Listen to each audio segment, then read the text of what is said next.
What does informed consent for duloxetine, otherwise known as Cymbalta, look like? My name is Dr. Dutton. I'm a board-certified adult psychiatrist, and I talk a lot in this app about the importance of providing full informed consent when starting a psychiatric medication, as well as concepts of safety prescribing when clinically appropriate.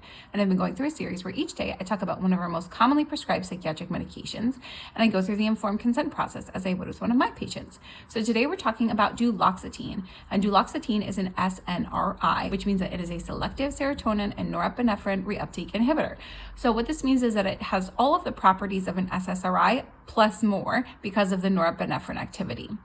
So it is FDA approved for both somatic and psychiatric indications. So usually we think of duloxetine or Cymbalta as being helpful for pain. So psychiatric FDA approvals would be things like generalized anxiety disorder and major depressive disorder, whereas the somatic pain indications include things like fibromyalgia, pain from diabetic neuropathy, as well as chronic musculoskeletal pain.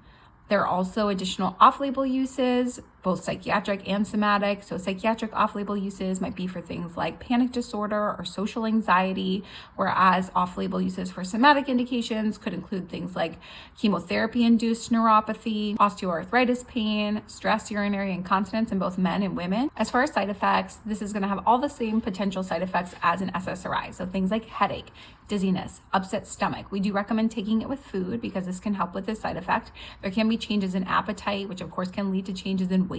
Generally, duloxetine is a little bit more weight neutral, but of course it still does happen. There's also a slightly increased risk of bleeding, and there can be sexual side effects as well. Usually these do resolve when the medication is discontinued, but there are rare occasions where it will persist beyond that.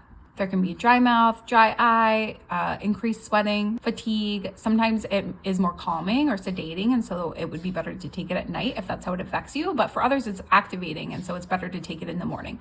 So it really just depends on the person. There's also more serious potential risks, things like vision problems, serotonin syndrome, if you're taking multiple serotonergic agents, hyponatremia, where your sodium level goes low. Of course, we have to warn about the risk of SI, especially in adolescent populations, meaning through age 24. There's also potential risk of vision problems, and things that are unique to duloxetine are that because of the norepinephrine effect, it can slightly increase your blood pressure. So that's something to monitor.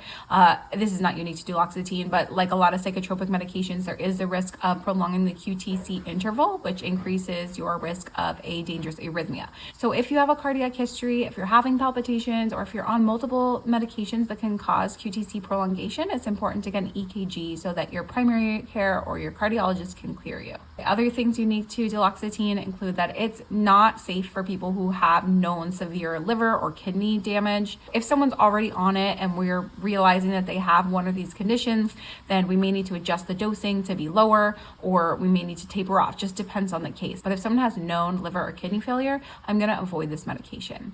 It can be very difficult to get off of. This means that if you've been taking this medication for any period of time, that it's important to take a hyperbolic taper approach, meaning going down by a set percentage of the dose rather than a set dose amount. This should help to mitigate the risk of acute and protracted withdrawal.